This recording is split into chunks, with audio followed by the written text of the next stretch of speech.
இன்றைக்கி பார்த்தீங்கன்னா mutton Cola உருண்டை செய்யலான்னு இருக்கேன். அதுக்கு வந்து 200 கிராம் கொத்துக்கறி வாங்கியிருக்கேன். இப்போ வந்து இந்த கொத்துக்கறியை நம்ம என்ன பண்ணணும்னா மிக்சியில் வந்து நல்லா நைஸாக அரைச்சி எடுத்து வச்சுக்கணும். இப்போ பார்த்தீங்கன்னா இப்போ மட்டனை வந்து நல்லா நைஸாக மிக்சியில் அரைச்சி எடுத்து வச்சுக்கிட்டேன்.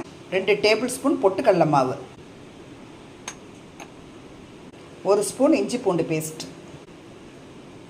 அதுக்கப்புறம் பார்த்தீங்கன்னா தேவையான அளவு உப்பு,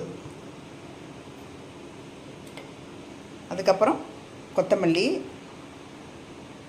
கருவேப்பிலை, சோம்பு, மஞ்சத்தூள், 1 ஸ்பூன் மல்லித்தூள், 1 ஸ்பூன் மிளகாத்தூள். இதை எல்லாத்தையும் ஒன்றா மிக்ஸ் பண்ணி நம்ம உருண்டையாக உருட்டி வைக்கணும். இப்போ பார்த்தீங்கன்னா கோலா உருண்டை ரெடி ஆகிடுச்சு. இதை எண்ணெயில் போட்டு பொரிச்செடுத்தா மட்டன் கோலா உருண்டை ரெடி.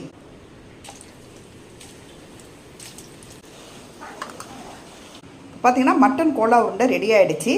ஓகே ஃப்ரெண்ட்ஸ், இதே மாதிரி நீங்கள் வீட்டில் ட்ரை பண்ணி பாருங்கள், சூப்பராக இருக்கும். இந்த வீடியோ பிடிச்சிருந்தா லைக் பண்ணுங்கள், சப்ஸ்கிரைப் பண்ணுங்கள். தேங்க்யூ.